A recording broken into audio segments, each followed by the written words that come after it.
오늘도 역시 좀 형식적인 멘트를 물론. 제가 잠깐 그래요. 하고 시작하도록 하겠습니다. 네. 오늘은 2013년 12월 27일이고 김동호 장군님 3차 기술 면담을 군사탄창연구소 자문위원실에서 시작하도록 하겠습니다. 장군님 오늘도 시간 내주셔서 감사합니다. 고맙습니다. 반가워요. 지난번에 두 번째로 인터뷰 해주실 때 이제 54년 4월경에 그 강릉에서 사천으로 이동하셔서 F-51 전투기 이제 교관하셨던 그 정도 시기까지 얘기를 해주셨는데요. 오늘 그 전에 하셨던 얘기 중에서 뭐 좀 빠뜨리셨다거나 보충해 주실 것이 있으면 말씀해 주시면 거기서부터 시작해 주시면 될 것 같습니다. 그럽시다. 그래요. 뭐 빠뜨렸다는 것보다도 얘기하다 보니까 스킵됐다고 볼 수 있는데 이제 사천에서 훈련 받는 시기가 우리가 굉장히 크리티컬할 때예요. 다시 말해서 진해에서 이제 아카데미 코스를 하고 있다가 일선에 이제 그 휴전의 회담이 진행되면서 출격은 오히려 더 많아지는. 다시 말해서 그걸 모르려면 조종사 소요가 더 많아진다는 얘기지. 네. 그래서 생도 교육을 일단 단축을 시켜요. 단축을 시켜가지고 이 기사관 우리를 전단 후단으로 해가지고 그때 당시 180명 가까이 됐는데 네.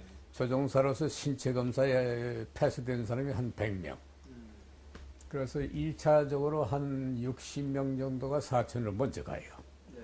그리고 2차로 이제 그 사심이 가고, 그리고 클래스가 얘기하면 우리는 그 J 클래스라고 그러는데, J 클래스. A, B, C 해가지고. 참고로 A 클래스 하면 김두관 장군 같은 분들의 클래스가 제일 먼저 해서 A 클래스고, 그래서 그 훈련 기간이 대충 3개월 내지 4개월, 경우에 따라서는 조금 더 탄섬 4개월, 그러면 3개월이면 끝나는데, 그렇게 해가지고 우리가 J 클래스가 돼요. 내 자신은. 그리고 우리 동기지만은 한 클래스 늦게 온 사람들 K 클래스고, 그러니까 동기 중에 J 클래스, K 클래스가 있지만, 막 그렇게 돼서 이제 훈련을 진행 중인데, 아다시피 이제 53년 7월 27일에 정전협정이 발효된다 이게요. 네. 그 아침에 10시에 사인하고 24시간, 아니, 12시간 후에 이제 발효한다 가지고 밤 10시에 모든 게 딱 스톱되거든. 그것을 소식을 들으면서 우리 비행훈련이 거의 50일, 전투기가 끝날 건물이지만은 휴전이 되기 때문에 이제 더 출근은 없어졌다 이거지. 네. 그래서 비행훈련 더 하라. 하지만 단기 과정을 해가지고 조종사 수요에 좀 부족하더라도 끌어올리려고 그랬던 건데, 이제 훈련을 더 하게 됐대. 그래서 한 3개월인가 더 해요. 슬로우다운 한숨이 됐지만은, 그래서 12월 달에 강릉에 올라가서 비로소 일선 전투 비행단이 10전투 비행단 요원이 되지. 53년 12월에. 예. 예. 그래서 명실상부 상부해서 그때 올라가서 이제 빨간 마을을 목에 메고 1인 조종사로, 전투 조종사로의 조건이 구비된 진짜 공군인이 됐다는 얘기. 그런 얘기가 좀 빠졌기 때문에 그것을 보충하고 싶고.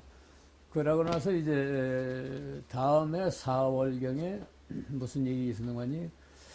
역시 그 한국 공군이 이제 자꾸 발전되는 과정이니까 비행기도 자꾸 늘어나고, F-51 무스탕이라는 비행기도 우리가 강릉에 갔을 때는 한 50 내지 60대 정도 됐나? 전 공군에? 네. 그게 이제 점차 늘어나니까 이제 조종사 수요는 자꾸 생길 수밖에 없고, 공군이 이제 확장 과정이니까 우리의 소위 중위 때니까 이 전체적인 프레임을 몰라도 그런 그 팽창해 나가는 공군 5개는 계획이 착착 진행 중이라서 조종사 수요가 늘어나고 해서 이제 강릉에서 이제 마냥 우수하다고 봐야면 안 되겠지. 교관 요원으로서 뽑혀 내려와요. 나하고 이제 동기생 한 2명, 3명이. 이건 김두관 장군 아까 말씀드렸던 김두관 중령단인데, 그분이 사천의 비행단 훈련 전대장을 맡고 있을 텐데. 김두만. 제1차 100회 출격을 수입한 분이지. 네네. 공군에. 그래서 이분은 살아 계시고, 물론, 그런 건 괜찮으시고, 육해공군 김두만은 모르는 사람이 없을 정도로 유명 인사 중에 한 분이지. 그분의 발탁위에서 사천 내려와요. 네. 사천 내려와서 이제 훈련을 맡아가지고 교육을 시작하는데 그 교육을 맡았던 클래스가 내가 상당히 많아요. 내가 이제 J 클래스임에도 불구하고 네. L 클래스, 그러니까 우리 동기생인 K 클래스 다음 클래스가 되지. 바로 밑이지. 후배들. 밑에 클래스인데 그게 이제 공사 3기생보다 조금 그 중간에 조종 간부를 해가지고 뽑은 사람들이 있어요. 이 사람들하고 3기생하고 또 조종 간부를 뽑은 거 해가지고 L, M, N, O, P 5개 클래스를 교육을 해 내가. 네. 그래서 상당히 오랜 기간 동안에 5개 클래스를 갖다 교육한 그런 경험이 있는데 여기 이제 또 에피소드가 상당히 많아요. 네. 왜냐하면 이제 그 비행기 자체가 미국에서 온 비행기고 우리 선배들이지만 그 50일 전투 위주로 있는 강릉에 있는 사람 외에는 사천에 내려와서 교육 담당한 사람들은 뭐 100개 추계했던 이런 사람들 별로 없고 그러니까 베테랑이라고 볼 수 있는 사람들은 태반이 강릉에 있고 이 사천에는 간부요원 외에는 그렇게 뭐 썩 비행사가 많은 경험이 많은 사람이 없었다는 얘기죠. 네. 근데 우리 같은 주니어를 뽑아 내려온다고.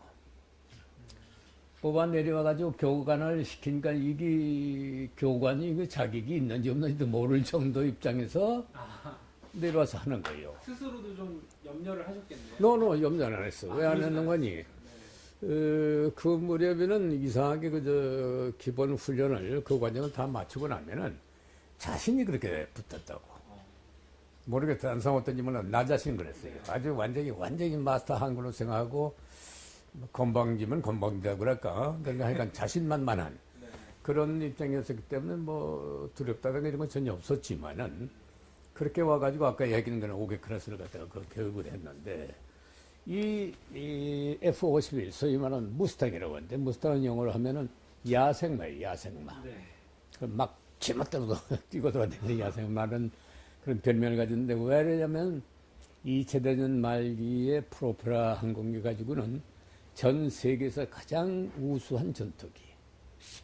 근데 이게 엔진이 1750마리인 그런데 이 엔진이 프로펠러를 돌려가지고 돌아가는 엔진의 그 속도가 RPM이라는데 그게 힘이 너무 세가지고 아다시피 원심력 작용하면 반 원심력이 생기거든.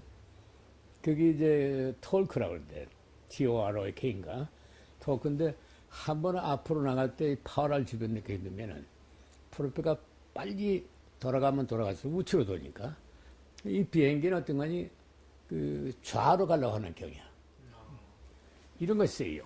그래서 그거를 막아주는데 힘이 약한 사람은 특히 하체가 약한 사람들은 그걸 막지 못하고 비행사고를 많이 난다든가 또는 뜨고 내리는 과정에서 그걸 컨트롤 잘 못해가지고 꿇어박는다든가 이런 일이 있어가지고 사실 그 비행 훈련 과정에 한국 공군만이 아니라 미 공군에서도 이 51이라는 무스탕이라는 비행기는 굉장히 두려워했던 비행기예요. 그걸 이제 우리가 이제 그 기본 훈련 마치고 우리 동기생 중에서 그것 때문에 죽은 사람도 있고 또 사고 난 사람도 많고 하지만은 저건 강릉 가서 불과 얼마 있다가 3개월인가 있다가 바로 교관 내려왔으니까 내려왔는데 그 무렵에 복자 비행기가 나와요. 그 F-51 복자라는 것은 이 전시되어 있는 이 바깥인데 지금 그 복자라는 건 한국에 없어요. 미국에도 아마 없을 거예요. 앞뒤로 타는 좌석이 앞뒤 이렇게 돼 있는데 51원 비행기가 그 코가 길어요. 앞에 프로펠러 있는데 좌석에서 그 보면 한마디로 말하면 한 20도 정도의 각도, 한 15도 정도. 그래서 끝이 보이지 땅이 안 보일 정도로. 근데 이 복자 비행기가 되면 이게 거의 배가 돼버려요. 뒷좌석에 조종사 교관이니까 뒷좌석에 앉아야 할 거 아니에요. 그 뒷좌석에서 보면 한없이 길어 보여요.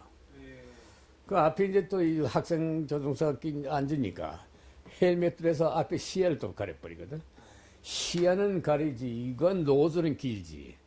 그리고 톨크는 세지. 하니까 이거를 누구 하나 우리한테 그 교육을 해준 사람이 없어요. 미군도 그 비행기 타본 사람 없어요. 그때 당시 사천에 와 있던 사람들이. 그 어떤 형사 일어났냐? 우리끼리. 중이들끼리 강릉에서 간 내놓은 사람 네 사람인가 되는데 그 사람들이 서로 교대교제하면서 앞에 앉고 뒤에 앉고 해가지고 스스로 교관 트레이닝을 본인들이 했어요. 이것도 이 기네스북감이야 사실은. 그래서 이제 그런 식으로 해가지고 그것도 마스터를 해요. 마스터를 해가지고 아까 얘기한 에어크라스부터 그거부터 태우기 시작하는 게 그거부터.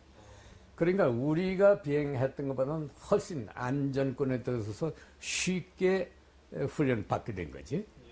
그래서 우리도 한 6, 7개월 늦었으면 그 비행기에 의해서 훈련됐을지 몰라도 우리는 그런 게 아닌 어려운 훈련하고 더 어려운 연습기도 아니지. 복제니까 그러니까 그걸 가지고 그렇게 교육을 했는데 아주 성공적으로. 묘하게 그거 가지고 사고 난 게 또 하나도 없어요.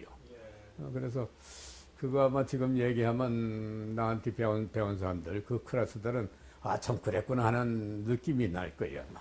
그런 그 비하인드 스토리가 있다고. 자관에 그 김두만 장군에 의해서 그렇게 막 내려온 것이 아주 발탁이 돼서 내려서 이 영예스럽게 생각하고 했는데 우리 공군 말이야. 이것도 참 웃기는 얘기지만은 크리스트교, 기독교의 13숫자를 싫어하지, 그지? 네. 그 13숫자 싫어하는 것은 13명 제자 중에 한 사람, 소위 조셉이 그 예수 그리스도를 팔아먹잖아? 삼식기념금을 가지고. 그러는데 이제 닭이 울기 전에 나를 배반하는 자가 있고 나를 부정하는 자가 있을 거다 해가지고 베드로도 3번 부정을 하고 또 이제 그 아까 말한 조셉은 소위 일러 바쳐가지고 누가 예수인지 모르는데 저 사람이 해가지고 붙들려 가서 결국은 매 맞고 이제 십자가에 매달려서 돌아가시는데 그 날짜가 13명이 해도 그걸 싫어해요. 근데 그게 처형된 날이 또 금요일이래요. 그날이. 그 금요일 13일하면 가장 서로 깊이 하는 날짜예요. 네. 그 하루는 사천 읍내에 조만한 집에 다들 하숙하고 있을 때, 그러니까 뭐 농촌 조만한 데니까 방 하나에 뭐 둘이 같이 하숙하든가 혹은 한 집에 두셋이 뭐 방 하나씩 쓰면서 하숙하든가 그럴 때인데 이분들은 이제 결혼해가지고 신접살련 네. 하면서 아이 하나 둘 뭐 어린 요만한 애들 들고 있는 그런 때인데 어떻게 하다 보니까 식사를 하면서 그때 뭐 차도 없고 하니까 걸어올 때예요. 저 동네에서 비행장을 걸어오는데 김두만 장군하고 한 시간에 맞춰서 같이 들어오게 됐어. 그날이 금요일 13일이야. 그래서 내가 꿈꾸기를 아주 기분 나쁜 꿈을 꿨어요. 이상한 꿈 꿔서 그 꿈이 지금 별로 기억이 안 나는데 자간 조치 안에서 전 대장님 그 양반은 어떤 거냐 항상 제가 1번기를 제1편대를 끌고 올라가거든. 그래서 그 1번기 끌고 오는 건 저한테 양보하시죠. 네, 그랬다고. 그분한테 얘기는 안 하고, 왜 그런 얘기를 안 하고. 그래서, 왜 그러냐 해서, 왜나, 그러나, 오늘 그렇게 해주시면 좋을 것 같습니다. 이 사람 별소들.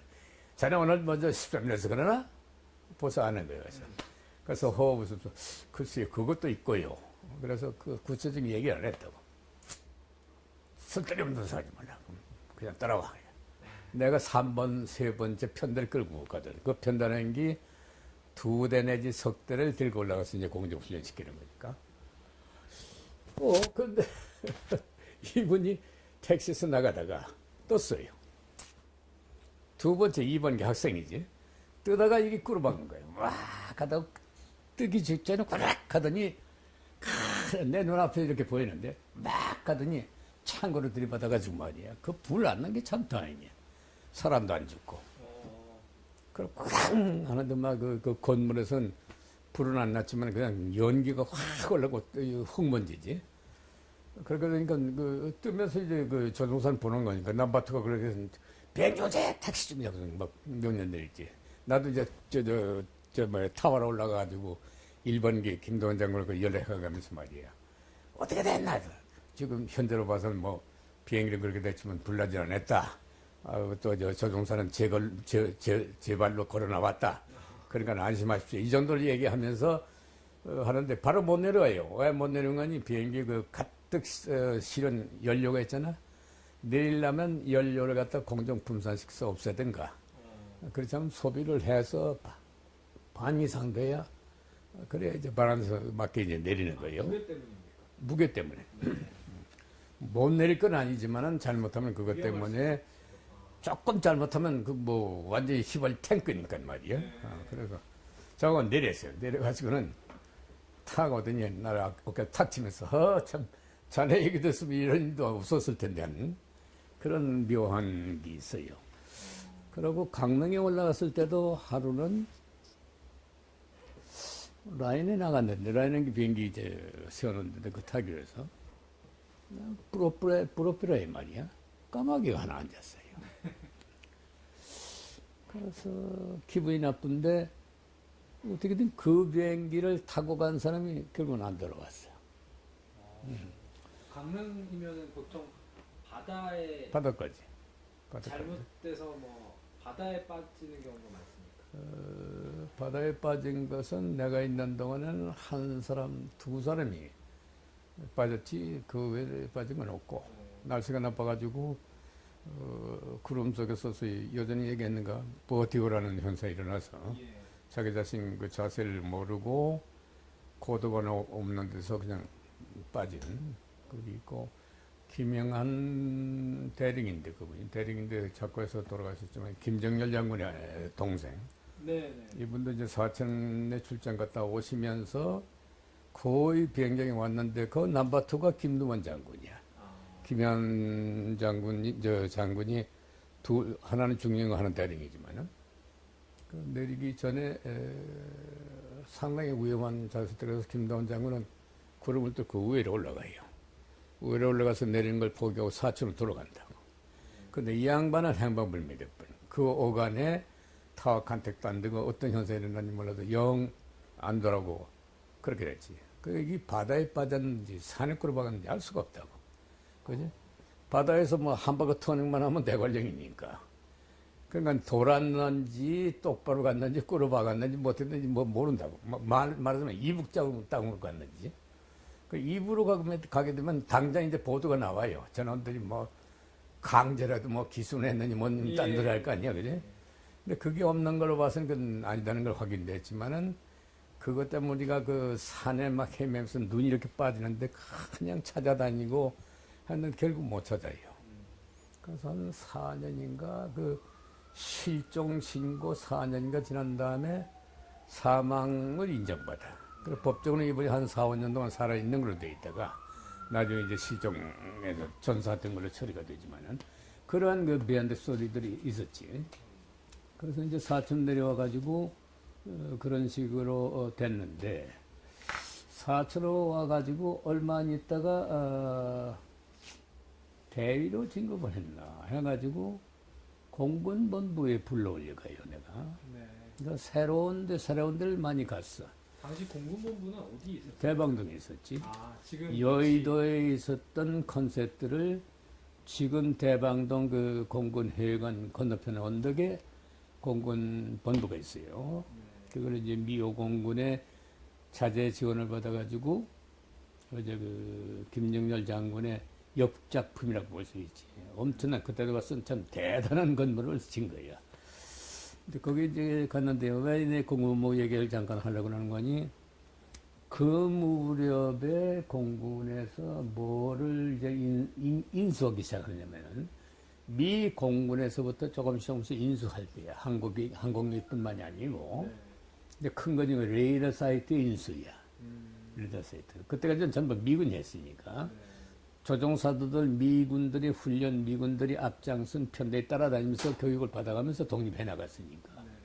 그 레이더 사이트 문제인데, 이 레이더 사이트의 제1호가 제일 앞에 나가 있는 게 백년도예요. 백령도. 백년도. 연편도 거기 있는 백년도인데, 백년도 사이트의 공군본부에서 한국 측 서베이로 김동원 중위를 보내요. 지금 생각하면 참 웃겨. 그때 당시 대위도 있고, 뭐 소련도 있고, 뭐. 아니 대위 달기 전에 음. 레이더 사이트 첫 레이더 사이트를 그렇지. 나가신 거예요. 레이더 사이트 시찰 가는 거예요, 시찰. 네. 시찰 가는데, 시찰 가가지고 뭘 하는 거 아니? 인수할, 그러한 그 상대가 되면 어떠한 조건이 하면 되느냐는 것 갖다 섭외하고 오라 이게야. 그러니까, 그런데도 나 의심치도 않고 뭐 거래를 하고 갔으니까 이것도 참 대단한 거지. 전부 길숙한 많은데. 그 이제 가는데 거기 가려면은 이제 이미 휴전선이 돼 있고, 또 이제 지금 말하는 NL선이 이제 거 있고, 그 백년도 가려면은 우선 이 김포에서 떠가지고 서쪽으로 270도 방향으로 쭉 나가요. 네. 나가가지고 한 1시간 정도 가서 거리는 얼마인지 몰라도 가면은 거기서 이제 터닝 해가지고 320도로 똑바로 가면 이제 배 밑으로 이제 뭐 대천도 소천도 지나가면서 백년도로 가는 거예요. 백년도 산 가서 깜짝 놀란 게 비행기가 그냥 내려요. 모래사장에. 그때 비행기 C-46인데, C-47이구나. C-47 미국 공군 비행기예요. 네. 그 미 공군 팀장이 소령이고 대위 하나 그리고 사병들 중상사 이렇게 있으면서 한국군은 나 하나야. 그 가가지고 내렸는데 보니까 비행기 내리는데 뭐 나중에 트랩을 내려서 이렇게 보니까 비행기 자국 쭉 있는데 빠진 게 없어. 그냥 그 자국만 좀 보일 뿐이지. 그래서 전 세계적으로 그런 데가 그렇게 많지가 않아요. 지금 그게 뭐냐면 점토성 모래라 해가지고, 그래서 거기에 형성되어 있는 모래는 바닷물에 쑥 빠지면은 쭉 빠져가지고 그 모래 자체가 응집력이 강해. 그게 점토성 모래야. 그러니까 웬만한 비행기가 내려도 단단한 콘크리트까지는 못하더라도 그 정도 힘, 장력이 있는 거지. 그래서 그걸 갖다가 이용하고 했는데 아마도 수송기 가지고 그런 비행장에 처음 내린 건 내가 저 정도 해서 내린 건 아니지만 내가 처음일 거예요. 한국에서. 그래서 가보니까 이제 언더바지 레이더 사이트가 있고 한데 뭐 한참 설명하는데 영어도 서툴지? 뭐 레이더 됐으면 내가 뭘 하나. 그러니까 눈치봤지 뭐 이런 식으로 해가지고 뭐 기록을 하고 뭐 위치나 어떻게 돼 있고 동그라미 뭐 이런 거 하고 통신소 위치 다 바꾸고 이렇게 다 해가지고 하룻밤 잤던가 그래요.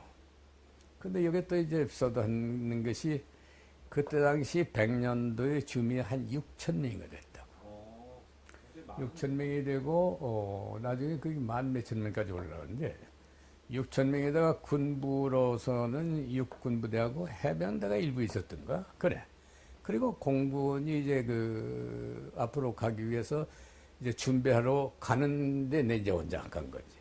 근데 그 섬에 머피 신부라고 파더 머피라고 하는 사람이 있어요. MERPY인가 그래. 이 머피라는 사람이 일찍이 백년도에 들어가서 전도 사업을 했어. 근데 그분은 어디서 왔는 거니? 미국 분인데 중국을 거쳐서 한국에 왔는데 자기 스스로 백년도에 겨들어가요. 그분이 한국말도 좀 하고 조금밖에 못하지만 한국말도 하고 했는데 그래서 본토, 그러니까 여기서 본토에서 가는 사람만 있으면 반가우니까 오라고 해가지고 자기 집에 데리고 가는 거야. 미국하고 같이 갔는데 난데없이 중위가 하나, 공군 중위가 나타나니까 예쁘장하게 생긴 친구 하나 나타나니까 반갑기도 하고 자기 집에 오라 해가지고 갔는데 이 사람이 술이 얼마나 센지 말이야. 조니 워커를 2병을 내놓고 안주도 별로 신통찮은 걸 내놓고선 그냥 둘이 대적을 하는 거야. 그 사람 얘기는 100년도가 앞으로 이 전략적으로 굉장히 중요한 데인데 한국이 맡게 되면은 우선 뭐 도민, 선무 이 관계를 잘해야만 되고 또 뭐 이런 걸 많이 해줘서 오히려 그 사람한테 내 여러 가지 들은 게 많아. 그래서 이제 농사도 좀 하지만은 태반이 어민이고 이북하고 가깝고 이북하고 인연이 많은 사람 많고 해방되면서 이제 고향을 거기다 두고 온 사람도 꽤 있고 이런 것을 참고를 해야 뭐 성공할 거다. 그러니까 보고서에 그렇게 들어가니까 상당히 이제 알짜가 돼버리지 사실. 그 머피 신부분에 가까워져가지고 나중에 이분이 3, 4년 후 내가 소리인가 됐을 때 또 한 번 만나는데 그때 한국 캐톨릭 대학의 설립 이사야. 어. 한국의 이사 중에 하나고 한국 측 책임자가 돼요. 근데 그때만 해도 100년다고 그 인연을 끊자고 왔다 갔다 했는데 나중에 파괴가 돼. 시부 자격을 박탈당해요. 왜냐하면 이제 100년도에서 데리고 있던 가정부하고 관계가 생겨. 아. 남자라는 게 참 묘한 거예요, 그거 보면 말이지. 그래서 뭐 나쁜 의미가 아니고 뭐 그럴 수가 있는 건데 그래서 이제 그분 그렇게 된 바람에 스스로 자기가 파괴를 하지. 파괴. 이제 계율을 어겼으니까 제가 파괴했다 해가지고 신부자기 자기가 반납하고 캐톨릭 대학의 그저 이사도 반납하고 그러고 미국 돌아가는 것까지는 아는데 그 후에는 소식이 없어요.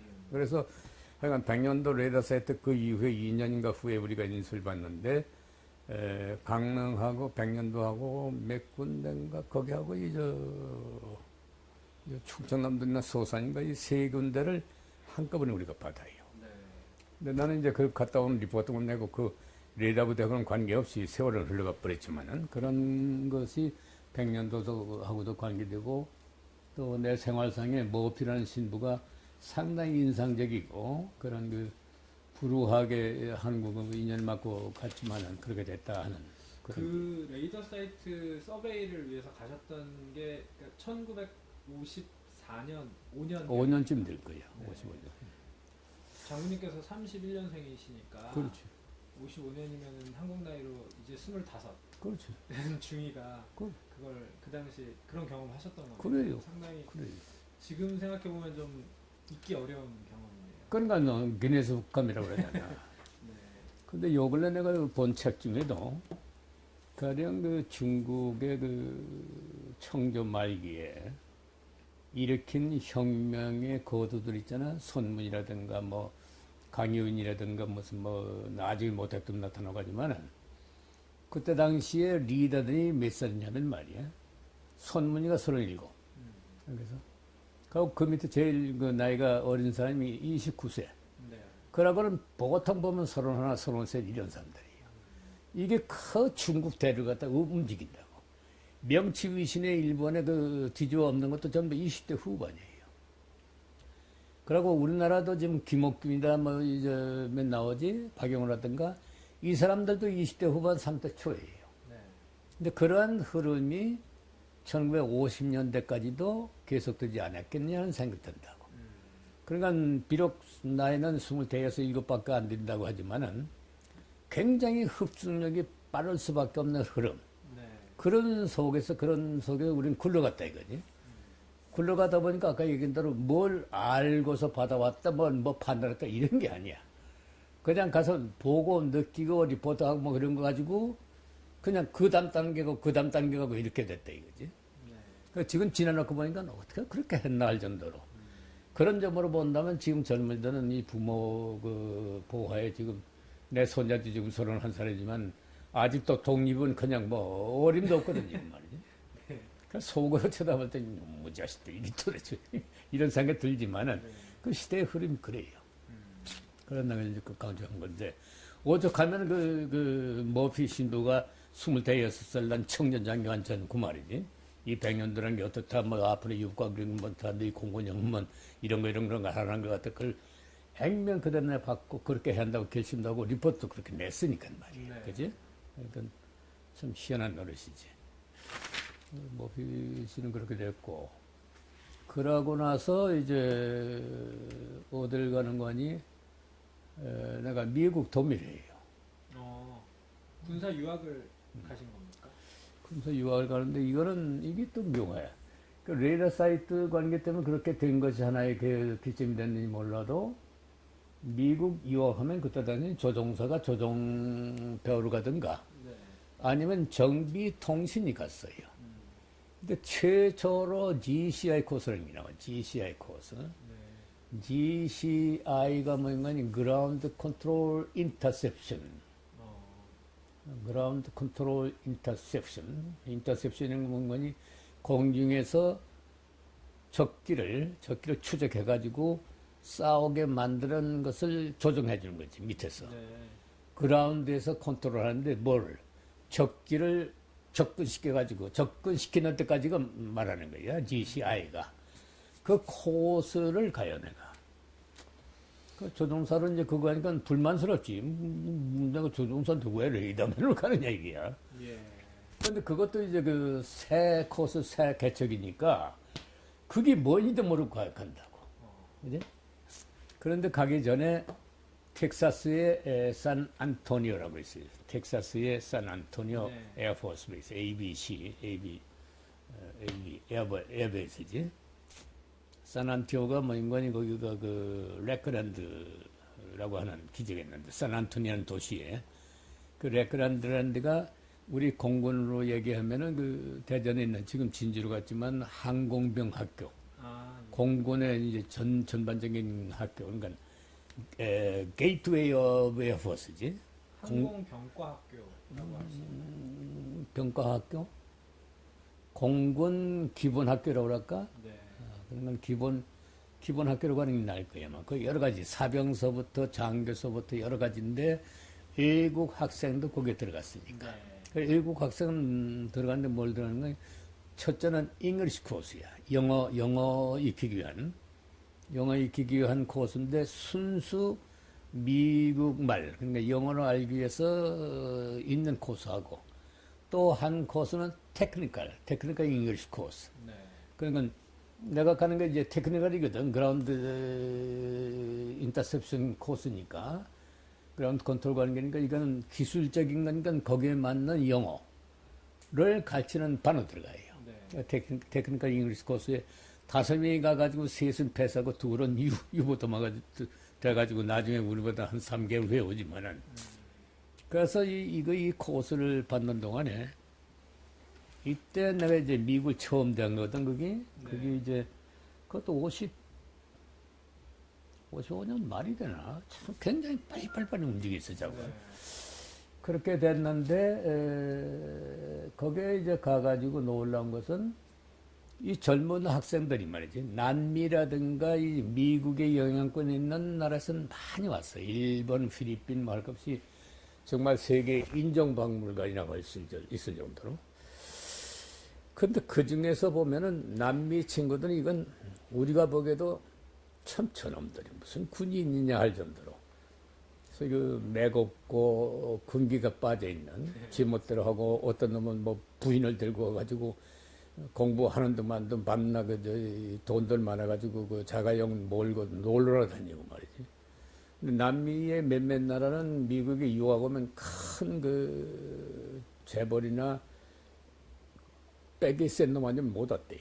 그때 말도. 그러니까 지휘 못 되네. 뭐 여기서 훈련 받든 말든 뭐 돌아가든 말든 말이지. 이런 친구들인데 우리 대한민국은 그렇지가 않았어요. 대한민국 군인들은 참 열심히 했어.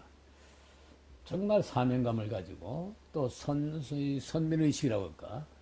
누구보다도 먼저 왔으니까. 공군에서는 그러면 당시 도미 군사 유학으로서는 그때 5명 가셨다고 했는데 다 동기분들이셨습니까? 아니. 둘은 선배고 그렇지. 둘은 선배고 셋은 동기고. 1, 2기생으로 구성된. 그렇지. 1, 2기생으로. 공군에서 도미 유학으로서는 첫 케이스인. 첫 케이스는 아니지. 네. 전쟁 나자마자 60년, 50년도에 7월, 8월경인가 1차로 미 공군 장교, 초급장교 코스로 간 코스가 있어요. 네. 그 전쟁 중에 군인이라는 것은 그렇게 뭐랄까, 한시도 놓치지 않고, 선진화 문명을 캐치하는 그런 것이 굉장히 열성적이었었지. 근데 이건 미국 방침이래요. 후진국의 선진화는 교육부터 시작하고, 네. 또 그것은 군인부터 해야 조직력이 있고, 전파력이 좋고, 또 키핑, 보존력이 세고, 이런 것을 전제했어요. 그건 맞는 얘기야. 그래서 우리 대한민국도 보면 군사문화 해가지고 나중에 비판을 받지만은, 48년도에 독립한 이후에 전쟁이 나가지고 60년대 초까지는 군인 아니면은 나라가 움직이지 못하는 그런 흐름이었었던 거지. 그러다 보니까 민주당이 정권을 잡아가지고 이승만 박사 이후에 정권을 잡아가지고 실패한 이유가 결국은 경험이 없는 사람들끼리 소위 말하는 오합지졸 같은 사람들 간에 서로 이렇게 뒤새기다 보니까 되지가 않는 거예요. 그러니까 군인이 보니까 이게 안 되겠다 이거죠. 그래서 뒤집어 엎은 것이 박통이야. 그러니까 그 이전은 어떠냐?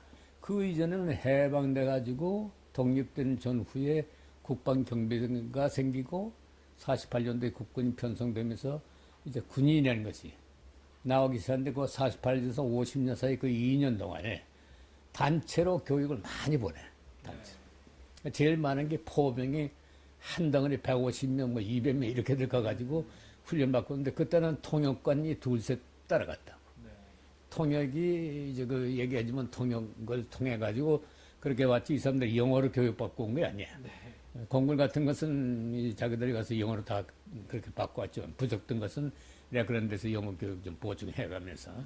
그렇게 왔지만 육군의 경우는 소위 단체로 가가지고 단체로 오는 경우 많으니까 어떻든 간에 그래가지고 선진 문물 같은 거 굉장히 빠른 속도로 흡수를 해요. 네. 그게 대표적인 게 차트 브리핑이에요. 차트 브리핑을 들어보는 있을 거야. 네. 네. 요즘도 간혹 차트 브리핑 하지. 소위 브리핑은 게 약자잖아. 약식. 네. 그 약식인데 군대에서는 그 약식이 아니라 요약이라고 그러지. 큰 덩어리 중에서 꼭 필요한 에센스를 뽑아가지고 단시간 내에 상대방에게 주입시켜서 안더스탠딩 시키는 그게 브리프야. 그래서 브리프 하려니까 차트가 필요한 거예요. 네. 차트가 필요한데 그게 더 이제 그 뭔가 시각적인 효과가 있으니까 그 다음에 이제 등사기가 나오고 카라가 들어가고 한 이유가 거기서 한 거예요. 네. 이런 게 발전돼 나가지고 이제 정부에 확산되고 일반 기업에 들어가고 일반 이제 그 대기업이 무역 상사 되면서부터 이제 관공서 내지 일반 민간 업체가 군을 오버하기 시작하지. 군대는 이제 그 이상은 뭐 우리나 미국이나 비슷한 수준이니까 뭐 배울 게 별로 없다 이게요. 이제 그렇게 했는데 민간 업체는 계속 무한 경쟁으로 가니까 무한 경쟁을 가다 보니까 정부 자체도 무한적으로 갈 수밖에 없으니까 민간하고 정부 기관은 이제 발전돼 나기 시작했죠.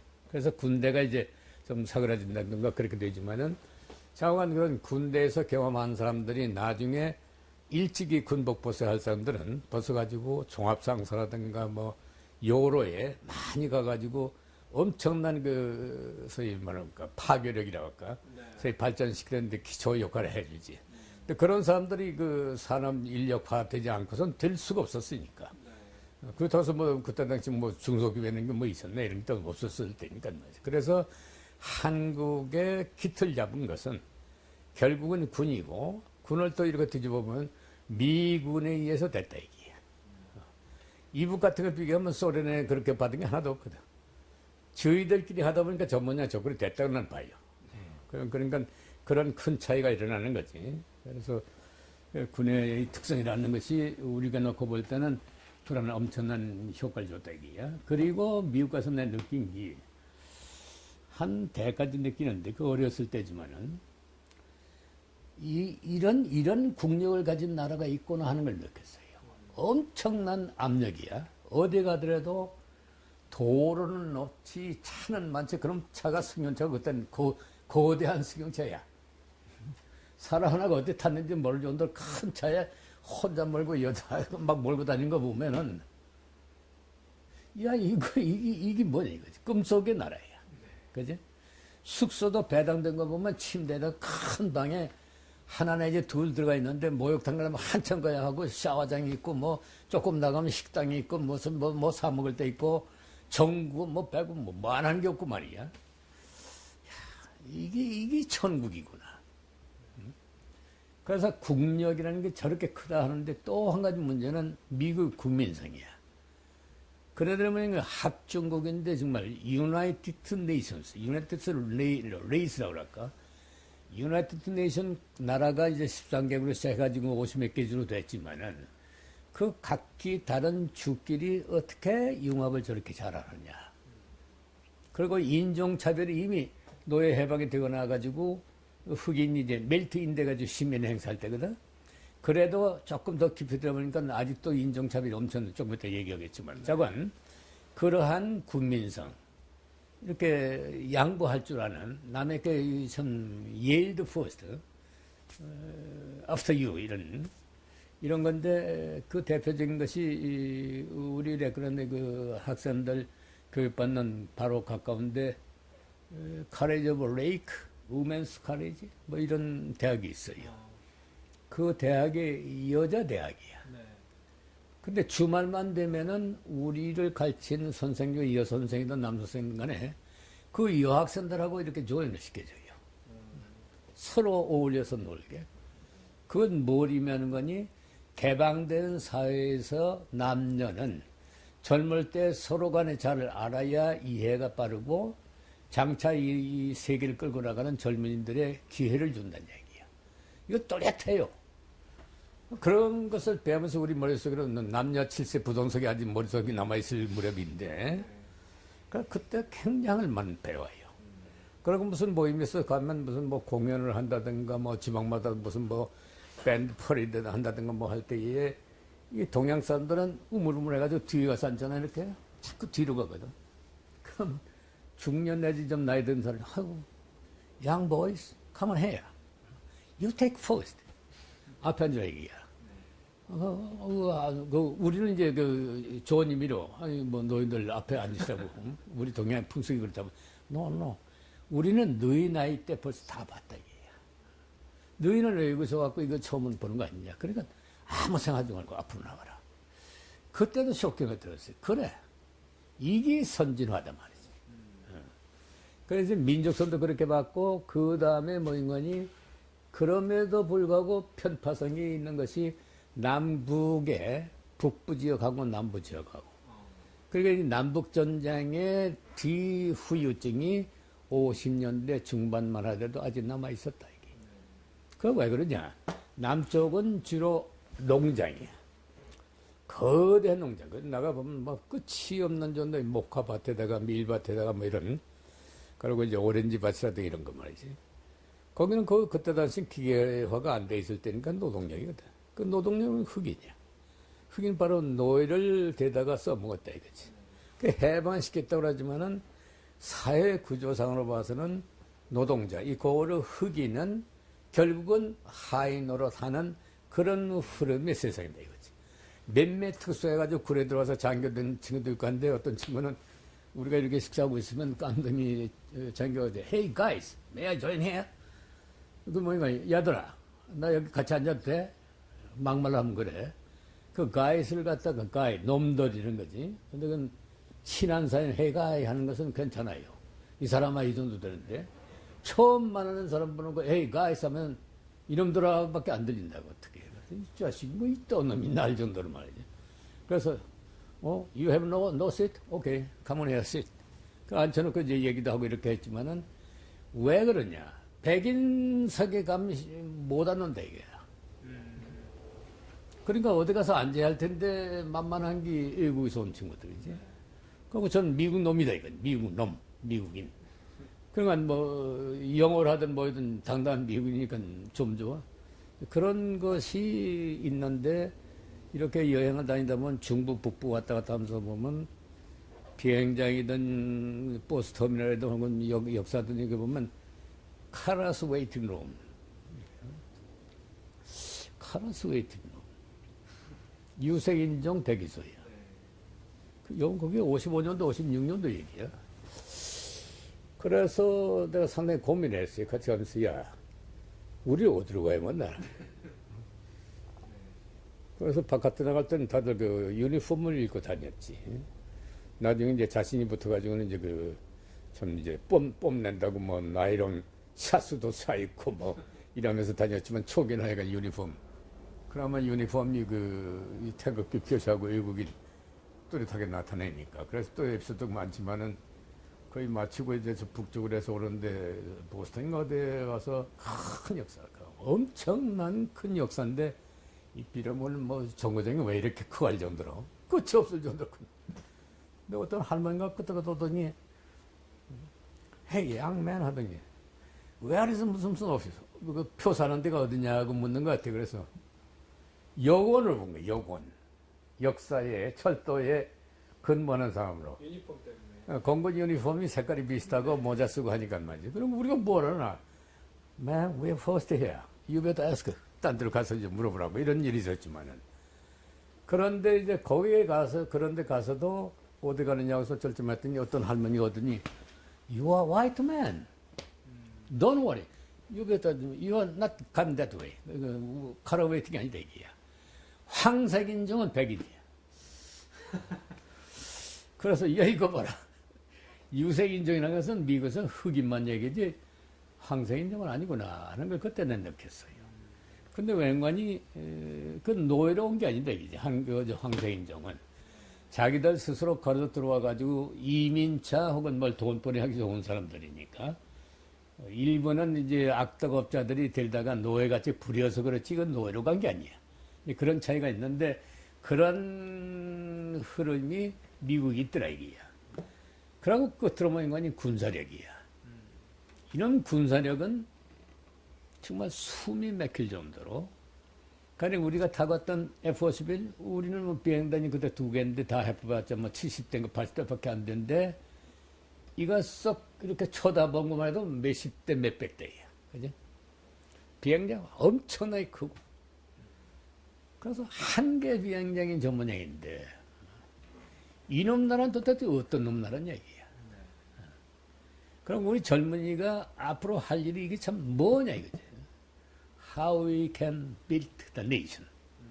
어떻게 모더나이즈 시키고 어떻게 우리나라를 갖다가 강하게 만들고 또 동시에 이 정도 수준을 가려면 언제 가겠느냐. 한편으로는 욕심도 나면서도 한편으로는 질리기도 하고 한편으로는 저희 자극도 되고 이런 것을 절실히 느끼고 왔다 이게야. 네. 그게 이제 그 요즘 세대들하고 차이 나는 흐름인데 물론 남북이 대치되고 아직도 전쟁 상태고 미국의 절대적인 후원 내지 군사하고 경제 원조가 있어서 먹고 사는 데 지장 없지만 사실 우리 스스로 한다면 이게 어떻게 되겠냐는 걱정.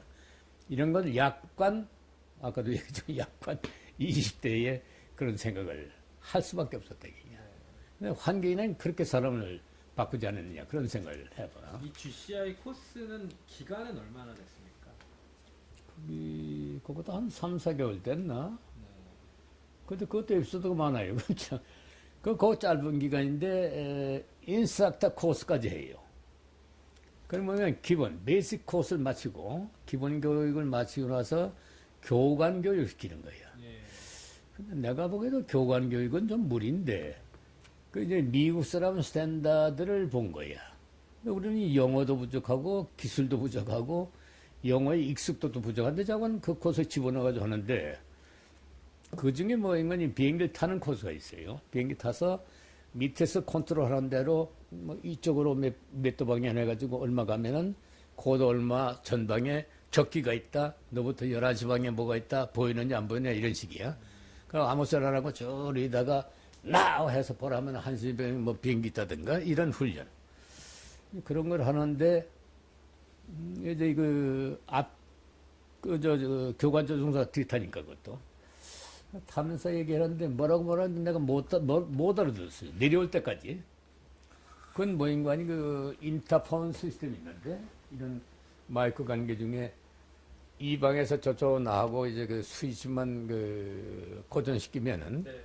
딴 데는 안 들리고 둘만 들리는 이렇게 돼 있는 건데 바깥에 하고 이제 그 하려면은 스위치를 바깥 놓아야만 돼요. 그래야만 이제 바깥에 이제 딴 비행기나 하고 타워하고 컨트롤한 데 연락되니까.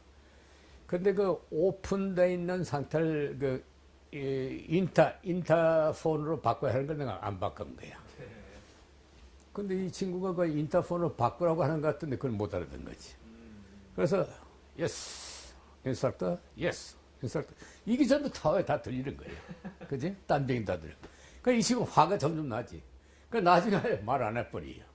안 해버리고 그냥 막 위에서 기동하고 말이야. 한참 나를 골타먹게 내려왔어. 내려와가지고 내가 얘기 못 들었냐 했더니 네가 얘기 뭐 했더니 그런 얘기야. 그러니까 얼마나 실수야. 그래서 그래. 몰랐다고 말이야. 참 미안하게 됐다고. 몰랐다는데 어떻게 하노. 화를 났다가도 그렇다고 하면서 말이지. 그런 것도 에피소드야. 이제 제가 그래가지고 미국이라는 걸 갖다가 단단히 참 보고 참 겁난 나라다. 이런 나라하고 내가 일본에서 그 폭격당해가지고 죽을 뻔한 것이 다시 이제 생각나고 이런 나라하고 일본이 싸웠으니 막말하면 쟤까지 놈들이 어떻게 이기겠느냐. 그런 것이 이제 새삼스러이 이게 나오게 되지. 근데 사실 2차 대전 시작할 때까지만 해도 미국은 그렇게 큰 강국이 못 됐어요. 미국이나 영국이나 프랑스에 비해서 뒤떨어지고 전쟁 2차 대전 초기 그러니까 1940년대 39년 말 40대 초까지만 하더라도 일본 군사력이 미국 군사보다 셌다고. 그 일본이라는 나라가 거기 일로전쟁, 1차 전쟁 하면서 그 단기간 동안에 어떻게 그렇게 많이 발전시켜 놨느냐. 우리나라가 이제 박정희 대통령을 보니 그 혁명이 가지고 불과 한 15년 동안에 확 바꿔놨잖아. 이제 바람 타가지고 발전되는 그 속도라는 것은 무서운 거야. 그래서 일본이 한 번 그렇게 돼서 올라서고 나니까 중국 장에서 그 상대할 정도 못해. 그거 아무것도 아니야 할 정도로 덤벼들었고, 만주주의들 다 집어먹고, 그러고 이제 그 남쪽으로 해가지고 태국서부터 말레이시아, 인도네시아까지 이제 막 그냥 그 점령해서 들어가고, 그러고 나중에 진주만 공격할 때까지만 해도 일본은 완전히 세계의 큰 대국 행사를 했어요. 그러던데 미국이라는 나라가 아까 말한 대로 그런 리소스에서 그런 국민성이 있기 때문에 이거 조만한 나라가 말이지. 우리가 이렇게 당해서 되겠느냐 이렇게 확 뺏겨가지고 단결돼가지고 국력이 훅 일어나니까 그 후부터는 이제 보급선이 길어지잖아. 그 큰 태평양에 일본 본토에서 하와이까지 혹은 어디에 괌이나 이런 데까지 가려면 엄청나거든. 그런 보급 라인이 없는 데다가 레이더 방법이라든가 통신 방법이 착 떨어진 데다가 그러니까 기선을 제해가지고 당하고 그냥 파괴되기 시작하니까 그때부터 막 한꺼번에 망하기 시작한 거지. 결국은 2차 대전 망하고 말아버리지만 그거는 요담으로 들어갔지만 그러한 속에서 우리가 이제 자라났다 이거지. 그런데 이제 미국 갔다 와가지고 이제 한국으로 돌아와서 내가 여러 가지 그 생활해가지고 이거저거 뭐 써낸 것도 있고 근데 지금 어디 갔는지 다 모르겠는데 우리나라의 사회가 말이야 급격하게 변해요. 사회가 뭘 의미하는 거니 50년대 지나서 정전이 돼서 53년 지나가지고 61년 그러니까 한 그 4, 5년 동안에 미국식 소위 사회구조 혹은 미국식 way of thinking 근데 그게 미국식이라는 것보다도 웨스터나이즈 돼가는 그러니까 다시 말해서 구체제를 탈피해가지고 신체제로 넘어가는 그런 과정인데 그때가 군인의 전성시대라고 봐야만 돼. 50년대 초반서부터 60년대 초까지. 그러니까 한 그 7, 8년, 6, 7년 동안이. 그러면 아까 얘기한 대로 군인만이 기회가 있었다는 얘기야. 그죠? 민간인들은 이건 뭐 병역을 그 기피해서 한두 선 왔다 갔다 해서 도망간 친구들이 있고 박사다 하고 있는 친구들은 그건 뭐 손가락을 꼽을 정도지 못되나. 그런 것은 나라에 영향을 미치지 못했어요. 그러나 군의 젊은 에리트들은 이건 개인이 됐든 뭐가 됐든 군이라는 큰 뒷받침. 그게 덩어리를 갖든 개인을 갖든 간에 소위 가장 한 것은 에리트가 될 수밖에 없는 층들이 군에 가서 가장 선진화된 나라에서 배워왔다 이거지. 배워왔는데 아까 얘기한 대로 소위 기본이 특히 사관학교 출신들은 기본이 애국이야. 그리고 애족이야. 그리고 나라 발전이야. 이런 그 세 가지의 포인트를 받아오니까 군에서도 가령 뭐 정산운동 할 때도 그 땅 보이는데 막 그 일커가지고 나락도 심고 뭐 하는 게 다 군인들이 했거든. 식량 자급자족 같은 것도 말이지. 채수 같은 거 갈아서 먹고 말이지. 뭐 이렇게 한 거 보면 참 대단했어. 그런 그 과정을 겪어왔기 때문에 나중에 이제 그 군사혁명이 일어나더라도 그게 바탕이 되고, 그리고 이제 흐트러진 국민들을 갖다가 새마을운동이라는 걸로 해서 이제 단결시키게 되고, 못 살았던 구조적인 그 패턴을 갖다가 소위 그 잘 산다는 쪽으로 돌리지. 그게 새마을 기본적이잖아. 이게 중요한 얘기인데 지금 그런 얘기하면 미친 사람 이상한 사람 보려는 말도 천만 그렇지가 않아요. 그건 뭘 의미하는 거니? 가령 내가 일본에서 돌아와가지고 내 고향에 들어갔을 때 여기 이런 데서 어떻게 사느냐 할 정도로 밤낮이 뭐 하고 뭐 냄새 또 맡기 싫고 한 그런 때인데, 소위 그 새마을운동이라는 자체가 불악의 도로 높이는 것서부터 농토개량이거든. 농토개량은 뭔가 지게지고 그 논두라고 왔다 갔다 했지 황소도 제도 못 다녔어요. 이걸 갖다가 확 해가지고 이렇게 삐뚤삐뚤하고 아래로 든 걸 갖다가 평지화시켜서 똑바로 소위 술을 갖다 넣어주고 하다 보니까 상대적으로 소위 그 경량 면적도 넓어지고 도로도 나오고 거기에 이제 소위 그 차가 왔다 갔다 할 수도 되고, 그리고 농기구가 나와서 대량상도 들어가게 되고 통일교 개량해가지고 3배, 4배 소출 만들고 이렇게 하다 보니까 나라의 재력이 쌓이기 시작한 거지. 그런 걸 봐서 한때 군의 역할이 엄청난 한국의 산업화의 기초가 됐다. 이제 그런 것이 이제 대중의 각성의 조류가 돼 나가는 거지. 네. 누군가?